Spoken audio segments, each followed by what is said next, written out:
Hello, everyone. Welcome back. I'm glad that you could join me again today. Before we get into today's topic, I wanted to take an opportunity to reflect on some things that occurred this week. And it was really reaffirming to me of why it's so important for those of us that are supervisors listening to this that we talk about self care with our staff.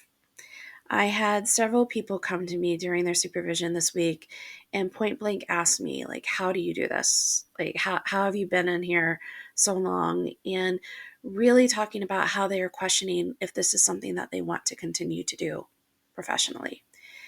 And first off, it saddened me for the ones that were asking me these questions because they are absolutely amazing at what they do. And I see them doing wonderful things with their members. And I know that they will go far in this profession and will only help us grow as a profession too, with the amount of expertise and knowledge and professionalism that they all show. But we had to take that time and we had to talk about it. And that was more important than talking about what their responsibilities were as a job. It was more important than even necessarily staffing particular cases because they were questioning their efficacy. They were questioning how are they going to continue to do this job. Every single one of them also are relatively new in the field. Some of them, vary between, 1 to about 3, 4 years within the field. And it all really kind of boiled down to, again, just those questions about what am I really doing to be helpful to others? And needing that validation, not only from me as a supervisor, but from, an agency as a whole that they're doing well. And hearing that it is possible to stick around in this field and it is possible to manage the stressors that exist within this field. And so we spent a lot of time exploring that and giving them the space to vent what they're dealing with without any judgment and giving them the opportunity to just kind of sit with it and have a space to be open and talk about it and allowing them to process it within their supervision time. So again, if you're a supervisor listening to this, please, please, please make sure you're spending time and allowing your staff members to do that with you. It's the best way that we can continue to retain good quality staff. Getting into our topic for today, let's just again kind of quickly review what we talked about last week. And that was prioritizing our well being and really focusing on the work life balance. And we talked about 5 essential things that are helpful for that: setting those boundaries between work and home, and making sure that you have very clear cut boundaries about what your work day looks like so that you can stop work and focus on home at the end of the day. Finding opportunities to do more of what you love during your workday. Looking at things that you can do to build upon what's important to you and being able to spend more time at those certain aspects of your job that you really find meaningful and enjoyable, and learning how to kind of continue to develop that and talk about it more with a supervisor. We also discussed about finding meaning outside of work and finding those really great activities to focus on self-care and focus on social growth and spiritual growth, or whatever it may be that you need to nourish yourself, as well as examining unhelpful beliefs that lead to kind of those underlying thoughts that maybe you are not so good at your job, maybe, having a little bit of that unhelpful, again, the idea of I'm not effective at this, and finding ways to be able to examine those beliefs and be able to challenge them and reframe them. And lastly, going back to seeking clinical supervision, which we've talked about several different times, and how within supervision you can ask for additional support as well as look for other opportunities for training to further expand your knowledge to make you feel more comfortable and successful within this field. Today, though, we're going to focus more on self-compassion and what that really looks like, kind of defining it a little bit more, understanding what it truly means, and then getting into several different activities that are helpful for self-compassion. We will be focusing on self-compassion probably for about the next 3 episodes with this, because I have a lot of really great things that you can do in a very short period of time throughout your workday to give yourself that moment to take care of you. So, self compassion means showing kindness to yourself. It means accepting yourself for who you are, imperfections and all. It doesn't mean that you're giving up on growth and self improvement. Instead, it's about understanding that you're a work in progress with strengths and weaknesses and knowing that it's okay. So, again, because you're a mental health worker, this is just kind of second nature to us. You probably show compassion to others without giving it a second thought. Imagine your best friend just went through a breakup. They tell you the story, you listen to them from start to finish. Your friend isn't perfect, but they deserve to be happy. You reassure them that they'll get through this, they're a catch, they'll be okay. You tell them all those great things that are validating and that they really need to hear in that moment. You don't judge your friend. You don't tell them that they're not worthy. You don't point out all the things that maybe they did to lead towards the breakup. And you don't talk to them about what they need to do to change. You show them compassion. You show them empathy. You show them understanding. For many people, it's easy to show compassion to others, families, friends, pets, strangers, even TV characters we meet with kindness and understanding despite their flaws. At the same time, many compassionate people are critical and unforgiving of themselves. They hold themselves to a standard much higher than they would ever expect to hold anyone else to. They demand more of themselves than they ever do of anyone else. And they often struggle to practice self compassion. And this is something that most, if not all of us in the mental health field really, truly struggle with.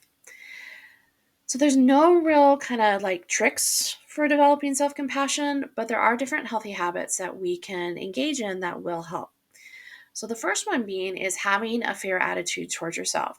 So rather than being critical or judgmental, what are you doing to, again, be fair with yourself, be open and understanding towards yourself? So practicing self compassion means that you're treating yourself warmly, gently, and fairly.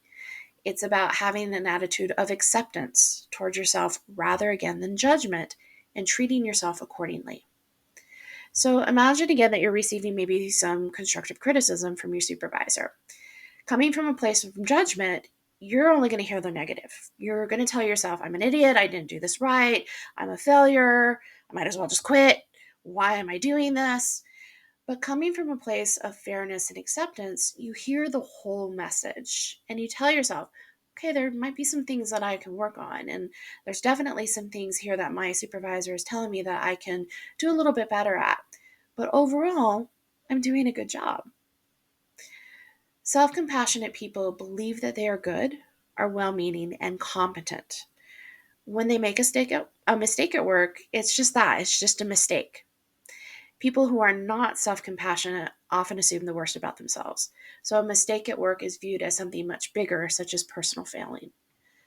When you're critical or judgmental of yourself, you're more likely to experience unhappiness, insecurity, and anxiety. And when you treat yourself fairly, you're better able to manage these uncomfortable feelings.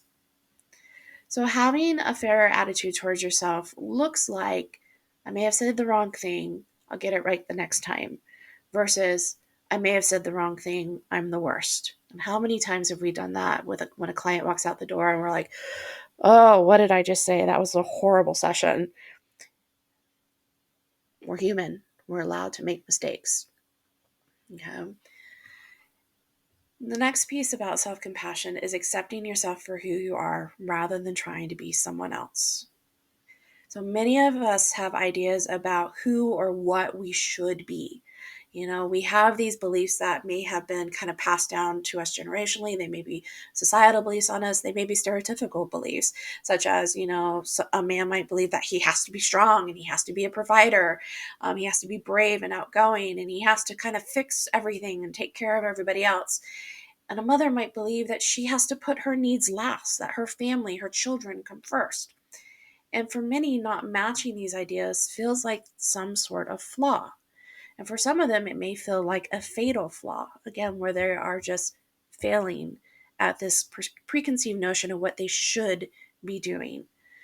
In reality, though, humans aren't so simple. While some men are strong, brave, and outgoing, others are shy and emotional and cautious. While some mothers do put their needs last, others value their careers just as much as they value their family. And I know it kind of sounds cliche, but everyone is different, and that's okay.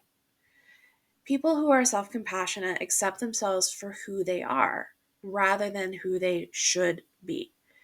Not only that, but they take pride in themselves and for those characteristics that make themselves up. They see themselves as unique, and that's something to be happy about and be proud about. For example, a self compassionate man who is emotional might view himself as being deeply connected to others rather than it being a weakness, as maybe society might tell him. Self acceptance, though, does not mean loving everything about yourself. We all have flaws that we don't like.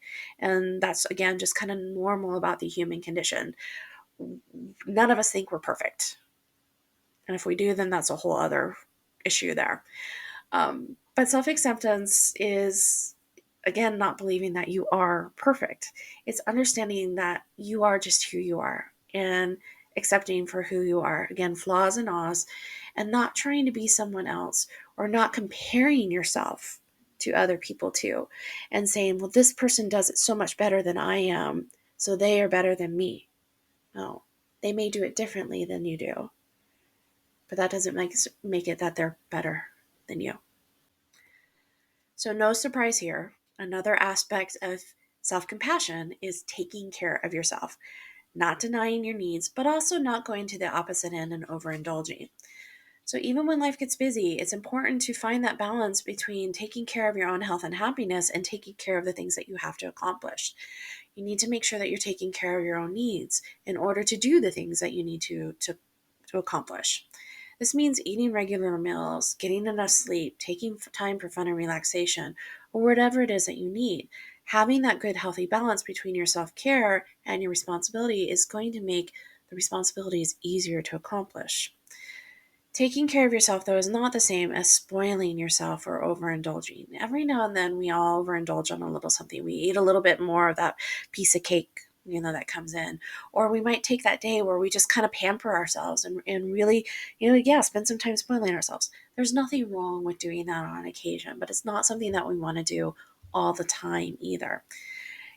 And I think sometimes people kind of confuse self care for that spoiling. And that's why sometimes people will think that, oh, well, you're taking your full hour lunch. Well, that's selfish of you when you have, work that needs to be done. Or, why are you not, answering your calls during your lunch? Well, because I'm taking care of myself. I'm putting my boundaries down and I'm putting myself first and making sure that my priorities are met too, so that I can be better at getting my work done and meeting the needs of my clients. There's nothing wrong with having that balance within there. So let's think about this kind of one way. Sometimes it's a little bit easier to understand the concept of self care and taking care of yourself when you think about what you do for other people. So imagine that you're taking care of a young child, especially a child who may not be able to do a lot of things on their own. So you don't ignore them if they get hungry, but that doesn't mean that you give them an ice cream sundae for breakfast. You do what's best for them and take care of their needs accordingly. So take care of yourself accordingly too. Like I said just a second ago, caring for yourself requires a healthy balance. And part of that is between balancing immediate and long term goals. So, for example, if you've been studying for hours, it's reasonable to take a break. Along those same lines, if you've been sitting in your desk working for hours on end, typing up your contact notes or your progress notes, you should be able to take a break. It's okay to be able to expect to do that. So again, where's the balance between I have to get this done, but I have to take care of myself too? And that may look differently for other people. Some people may need a little bit more time to get something accomplished. So they sacrifice part of that self care, but then they take care of the self care a little bit later on. But as long as we're making sure that that balance works for us. Sometimes, again, this requires some discomfort. We may end up having to do things that we don't necessarily want to do in that moment. And there's no real simple answer about how much discomfort or sacrifice we should make. It depends on our own individual needs and our goals. But again, making sure that you are aware of what your needs are and that balance that works for you. Another thing to be mindful of when we're talking about self compassion is accept that struggle is normal. It's, Not something that's bad. Struggle is just a natural, normal part of life. You know, thinking about it, you have your own front row seat to your own imperfections and mistakes. While others can maybe hide their insecurities from you, you can't hide from yourself. When you feel bad about yourself or when you make a mistake, it might seem like you're the only one. Remember that no one is perfect. Being imperfect is part of being human. Everyone has bad days, everyone loses their temper, everyone makes mistakes. Sometimes those mistakes are really big. Whatever your struggle, try to put it in perspective. Know that it's normal to have flaws and make mistakes, even if you don't always see them in others. So, again, don't compare yourself to others. Recognizing that your struggles are normal gives you permission to feel self compassion despite any shortcomings. So, part of that accepting that struggle is normal is shifting that mindset a little bit. So, we may have to kind of change the language about acceptance where we tell ourselves, no one is perfect. Everyone makes mistakes. Everyone feels sad sometimes. This is normal. I'm not the first person to make this mistake. Whatever we have to do to kind of, again, diffuse that thought or reframe that thought. Practice mindful awareness is also key in this piece about kind of accepting ourselves. So we don't want to get caught up in our thoughts and feelings.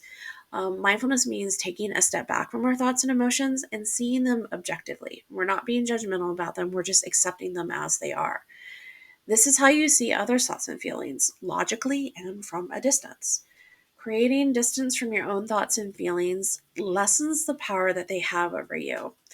In addition to creating distance, mindfulness also kind of helps you become more aware of your feelings. It's common to think I shouldn't be sad or I shouldn't be angry. Mindfulness lets you acknowledge the feelings without the need to change them.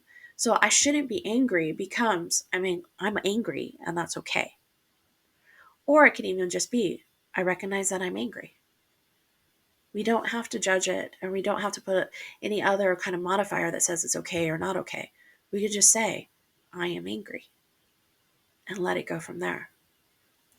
Mindfulness builds self compassion by creating perspective and acceptance of your thoughts and feelings. This lets you take control of your life rather than being at the whim of your emotions and your thoughts. Additionally, mindfulness helps you practice other self compassion habits, like recognizing when you're being judgmental towards yourself, ignoring your needs, or failing to see your struggle as being normal. Learning to view your experiences mindfully makes everything else easier. When you take a step back, you can often see things much more clearly. So the language of mindful awareness often sounds like I am treating myself judgmentally. I'm not being fair to myself. I feel angry at myself, but that doesn't mean that I'm a bad person. I'm caught up in this problem, but it's not the end of the world. All right, so let's take a look at some different activities that we can do to help with our self compassion. These are mindful activities that are pretty simple. They don't take a whole lot of time, and they're things that we can do pretty much at any point in time during our day. Some of these also kind of break down into very specific activities that are going to help you deal with the stress at hand. So it's a little bit of kind of distress tolerance too that we like to teach to our clients and we need to use for ourselves as well. So the first one I'm going to share with you is called Calendar Compassion. And this comes from a card deck. And if you follow me on any of the other ones, you know that I love my card decks and being able to pull from there. It's known as the Anti Burnout Card Deck, and it's 54 mindfulness and compassion practices to refresh your clinical work. And this particular activity is recognizing that when we look at our schedule, it can be extremely overwhelming and daunting. And I'm going to tell you, I definitely experienced that one at the end of the day on Friday. I was making sure that my calendars were all synced properly because, of course, EHRs and Outlook don't always mesh with the calendars there. And so I was making sure that everything was there because I've had one too many instances where people will look only at one calendar and they'll schedule me for an appointment. And the next thing I know, I am frantically trying to reschedule things and make sure that I am where I absolutely need to be needed at the most. And looking at next week, I had a little panic because every single time slot in my calendar, with the exception of 2 hours on Thursday, was full. And all I could think to myself is, where am I going to fit all the other things that I need to do? And I have a project that I need to work on, and I was hoping to get it done next week. And now I have absolutely no time to do it because 2 hours is not going to give me enough time to do that. So yeah, definitely overwhelmed. So this activity, I wish I had thought about doing it in that moment, but it was close to the end of the day. I was like, close it up, deal with it Monday morning. So this is how calendar compassion looks. You start off by just taking a breath. It can be a deep breath, it can be a sigh, just a breath, whatever feels comfortable for you. And then you open your agenda or your calendar, whatever it may be that you use. And take another breath. And then you read the name or the list of the first appointment on your schedule. Take a breath. Notice and name the first emotional, physical, and mental reactions. Don't judge. Don't try to change them. Just notice, bring your awareness to them, and accept what they are. Doing a little acceptance and commitment therapy on ourselves here. And take another breath. And look at the next appointment on your calendar. And again, notice and name the first emotional, physical, and mental reactions that you have to that appointment. And take a breath. And then repeat for the rest of your calendar for that day. I would really recommend that you do this every single day. When you open up your calendar, don't go past and look at, oh, great, what do I have to do on Tuesday? If you're in the office Monday morning, do this activity, go through your day, just be mindful, just be aware of what you're feeling, accept what you're feeling, and only focus on that day. And take those opportunities to breathe and practice self-compassion as the day continues. And remember, as you're going through that list, and if you're noticing an emotion that maybe kind of triggers a little bit of a negative response to you, offer yourself compassion to that. Be able to tell yourself, it's just one appointment, or whatever it is that you need to tell yourself. It's only 30 minutes, or it's only an hour, and then it'll be done. Give yourself that compassion. Offer that compassion to the clients or whatever it is too that you see on your schedule that's creating that reaction. And, offer coworkers any compassion. Give that compassion to each and every moment that you feel that you need. Another activity that's really helpful is just taking a break to give yourself some self-compassion. And this is, again, a mindful break to be able to do this. So we don't really need kind of this big flashy reminder that says, you deserve a break. You should get out there and you should take a break. The mere fact that we live, breathe, give, and take, and at times suffer says that we are deserving of taking care of ourselves.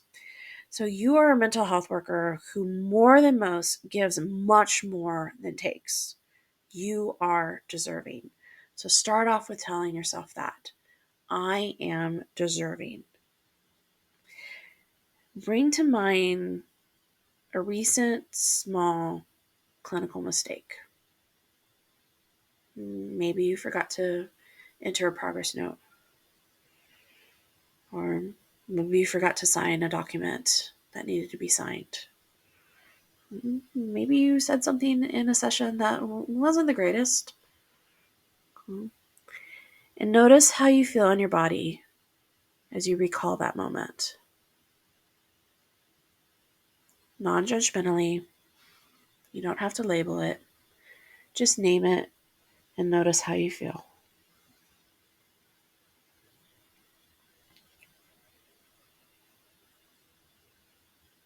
Now place a hand on your heart and try saying the following. Making mistakes is painful. All mental health workers, all clinicians, all therapists, at all stages of their work, make mistakes. May I learn from this and move on. And you can allow yourself some time to breathe. And just pick yourself back up and continue with your day.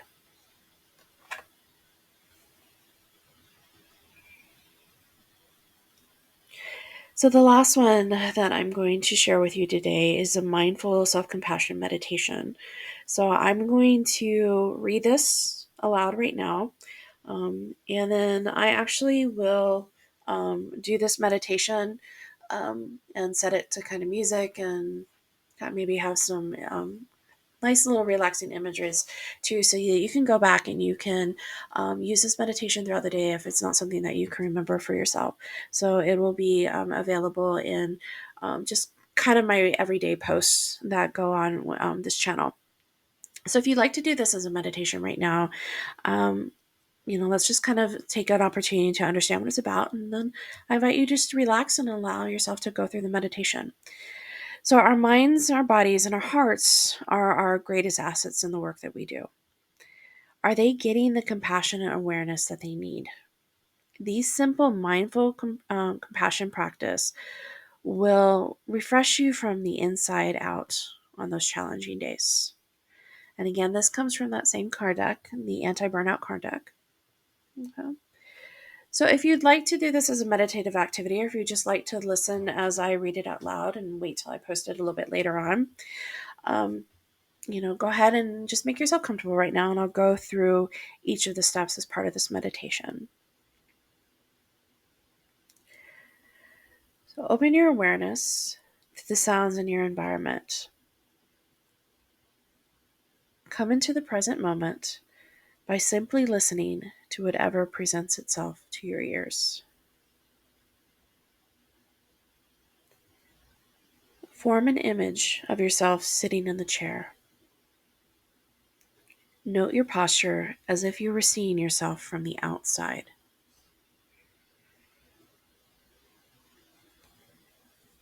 Next, bring awareness inside your body. Note the world of sensation occurring there in this very moment.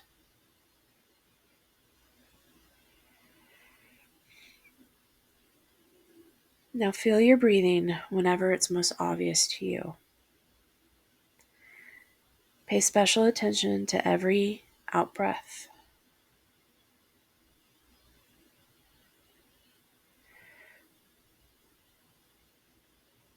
Or if the breathing is difficult for you, use a different anchor for your attention if you feel more comfortable doing so. So maybe it's how your heart is beating.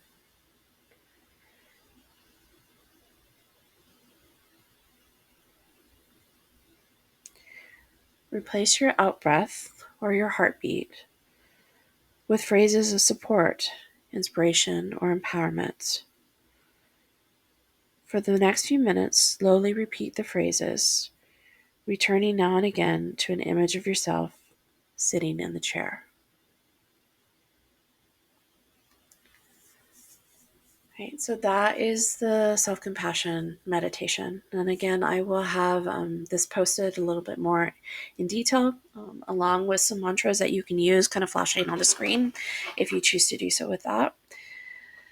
But 3 simple techniques, none of them take very long, that you can again practice throughout your day. And I hope that these are things that you find helpful for yourself. These are definitely things that I like to do. They've helped me get this far in the field. Again, I wish I had remembered the calendar one when I was having my little panic attack on Friday afternoon. But again, we all make mistakes. We're all humans. Sometimes we're not going to get it right. But thank you for joining me again today in our continued search for other activities to help keep us focusing on our own self-care and empowering ourselves to take care of that self-care as mental health providers to reduce our own burnout and our own vicarious trauma. So I hope you have a great week, and I look forward to talking to you again next weekend. Take care.